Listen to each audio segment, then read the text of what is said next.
What are you doing, Jace? I'm lifting a sail that weighs more than a house cat. Now she's got it. Soloing it. She's just crushing. Known as the insertion of the Velcro. It's this is where the batten tool comes into its own. What's going on, Jace? Been a little bit of a struggle, but we're now getting the Genoa finally bent. It means putting a sail on. When we were putting the boat away last season, one of the battens tips got left in the sail. So the sail had to be unstitched and the tip removed. Then we had the halyard that wasn't working. My fault, but the halyard wouldn't fall properly. So the Genoa halyard on this boat is a little different than most. And what it's trying to do, less line in the cockpit. And so instead of the Genoa halyard being just a normal halyard that goes all the way back to the cockpit, it actually is made of two components. One portion, which I call the quasi-messenger line. It's not like a messenger line that you use for the off-season, but it basically brings the halyard down. And once the real halyard's reached, it gets put on this mechanism. And this is the mechanism right here. How do you get the purchase on that thing? Like, well, you want to tie the halyard, you can't just... You'd put the loop of the real halyard here, yeah. You take the messenger line, and you put it to this winch. Got it. And then you get it dialed up to whatever you want. Okay. But if you ever let go of this, it will just go right into the mast and you'll lose it. Oh, it's not a good thing. No, it's really bad. That's why before you do anything, you always want to have the messenger halyard bowlined off. Car here, it's currently in the lock position. What that means is the car can't go up. This is the proper Genoa halyard, and this is what I call the quasi-messenger line. What we need to do is we need to get this loop around this device while the Genoa's up. So it's got a bit of load on it. I'm taking the load off the winch and I'm transferring it to my hand. There we go. Get this around here. Boom. Now we're set. Now, no longer is the quasi-messenger line doing anything. This is the luggage tag attachment. The fat end has to appear on this side, not on the Genoa halyard side. Otherwise it gets stuck up there. Removing the luggage tag. Why do you remove it?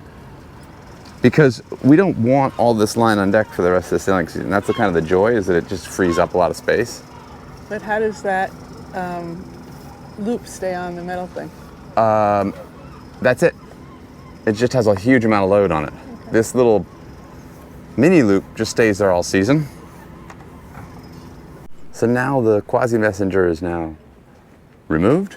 What we're left with is the jib halyard, this little guy here for attaching it in the future, and the world's worst jib halyard tension. So we want to adjust it. So we're going to take the quasi-messenger one more time. We're going to attach it to this little fitting right here. Okay. Then we're going to put it around the winch and choose our halyard tension. Now, we can always come and change this depending on our wind speeds.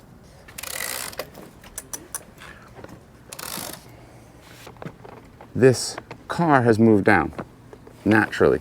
And when I release the tension on the quasi-messenger, the car will then creep back up and stop at its nearest guy. It will just move ever so slightly up. And as it looks for a spot, yikes. Huh. No, it's not.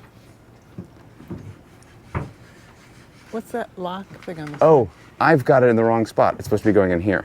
Okay, that's why it looks sort of weird. Attempt number 2. I'd put the loop here on the locking device, not here on the hooky bit. Now I'm still in the free position, so let's go back to the lock position.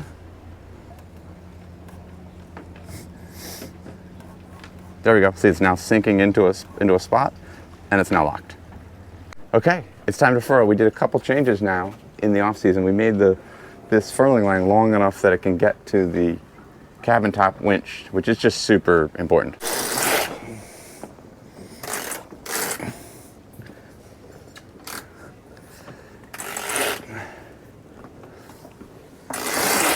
It's a real struggle.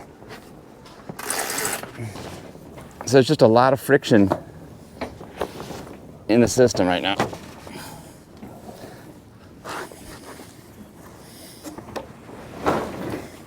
you want me to go back and deal with the lines?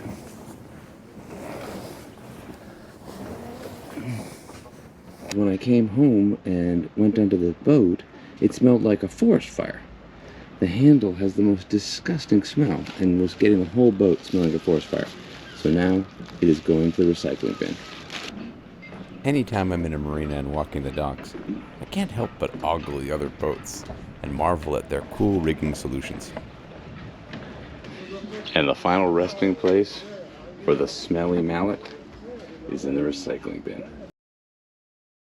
So here's my passage plan. Basically, I've decided to leave Port Louis, where I am now, and slack waters, I estimate it's around 7 a.m. in the morning, and I'm going to leave about that point, in which I'm leaving La Plage, and I'm going past the Ile de Croix, and I'm headed off to Ile Glenot.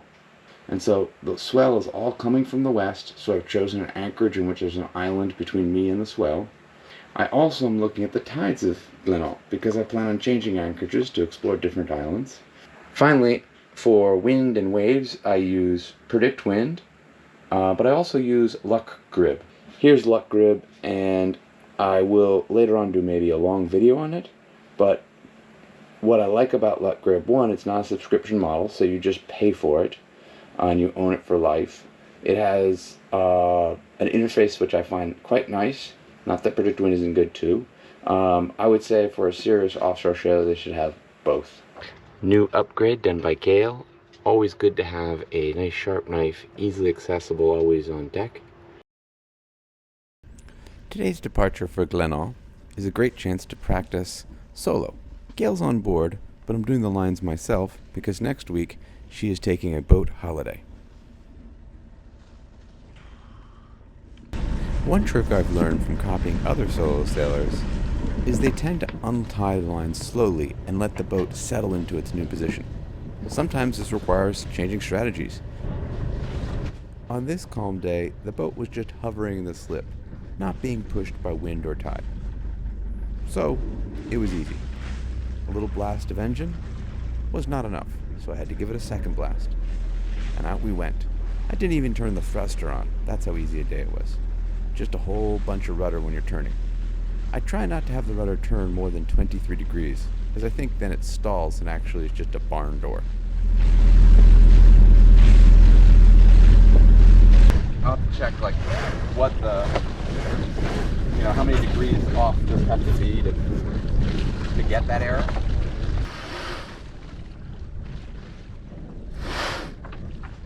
What a world of difference it makes. The rigger improved the main halyard, and so now raising the sail is a joy. Okay, maybe not a joy. It does take a little over 2 minutes, but that's just because I haven't hit the gym enough. I only need to use the winch towards the last foot or two of the mainsail. Some of you may ask, why did you not get an electric winch? Well, I had them on my last boat, and I just didn't feel like it matched the spirit of what Cyclops was supposed to be.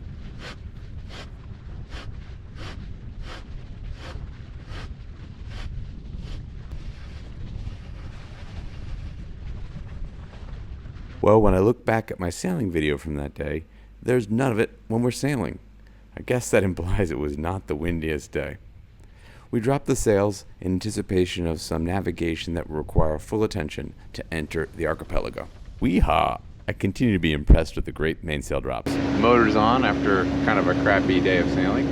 Oh, we got a boat that's trying to cross us very closely. Not sure why he's doing that, but that's his own risk. I guess my risk too. So we did a 90-degree turn to avoid a bunch of these buoys with flags on them. Just the way. And Gail is being very attentive. She's watching closely. Look at the chart. It's pretty clear that those buoys are fishing Plateau de la Basse Jaune. Attempt number 3 to show the glory of Ile de Glenot. It's really tough. The zoom just doesn't show. I really admire the French. They pretty much never move the boat without the sails up. But here's the one moment when you get down below 3 knots, they give up. So, during our time in the Ile de Glenot, we're going to take some pretty shallow spots, so it's really important to be precise with the tide. And to make matters worse, we're going to be arriving around low tide. Now low tide still has 1.2 meters to chart data. So that's a fancy way of saying that the chart says there's a meter. Then you get to add 1.2 meters for a total of 2.2 meters of water by the time low tide hits. So we'll get to go through that cycle to make sure our spot's safe, and then we'll watch the tide come in while we head off to shore in the dinghy. Is when you're looking at tides, they just give you it for a tide station. And in this case, it's one of the islands in the Ile de Glenorp. Clearly that isn't your precise location, and so another error margin or consideration has to occur. We're passing Roche Lambert. Okay, we're creeping in. The breeze has died. The rain is thinking of coming, and we are still working on our anchorage selections. Okay, today we're going to use the Vesper anchoring app, and the key is just when you drop the anchor, you have to press set button. There you go. For our viewers. Well, we haven't backed down yet because we're waiting for the tide cycle to finish. The tide is changing. So just when we anchored, the water went from leaving the islands to coming in. So it's taking a little bit of time for the boat to spin around. Can you walk through our viewers where this fishing line is? I don't know if I can see it that well for the viewers, but it's a white line on the bottom of the sea. The great part about the anchoring was that we put the little plastic anchor markers in the chain so I could tell how much was out. In the anchor locker, it looks like about half your anchor chain is still there. It's also a place we store a couple of emergency lines. It's always good to have a polypropylene line in case you want to float. And that's just a long line in case I ever want to warp the boat. And that last little guy is a line that holds the tippy tip of the chain, so you can't dump your chain and lose your anchor and your expensive chain. Can you give us our distances to hazards, please? RM 108.5. Okay, let's go check on the chart plotter. And it says to the cursor, it is 101 meters. There's a couple of boats that decided that beaching themselves is better. He's a twin keeler, and we can't do that. I mean, ridiculously light. You could probably anchor with a paperclip. Okay, timer's on. Let's see how long it takes to inflate the dinghy. Now the dinghy's out. Seat. The French solo sailors carry these orange cylinders for safety. They're just a pool noodle with an orange wrapper. The green line is my painter for the dinghy. One of the most clever features of the JPK is the entire aft portion of the lifelines can be put away. And that middle black structure is actually my swim ladder. So my strategy for inflating the dinghy is to have half of it dangling in the ocean and half of it on board the boat. For the third season, I plan on buying an electric pump. I wish I had installed a permanent electric pump in the technical room. An electric pump opens up the opportunity to have some inflatable fenders and save valuable lazarette space. The dinghy is 2.9 meters and made by 3D Tender. It is very large. I should have bought a model 2 sizes smaller since the stowage in the aft lazarette is cumbersome. But at sea, the dinghy is dry, stable, and comfortable. The dinghy is very light and one person can pull it up the beach. The electric motor is also light and easy to install. The battery floats, but I hope not to test that feature. Assembling the E-Spirit motor is fairly straightforward. The dinghy, currently unnamed, is ready for adventure.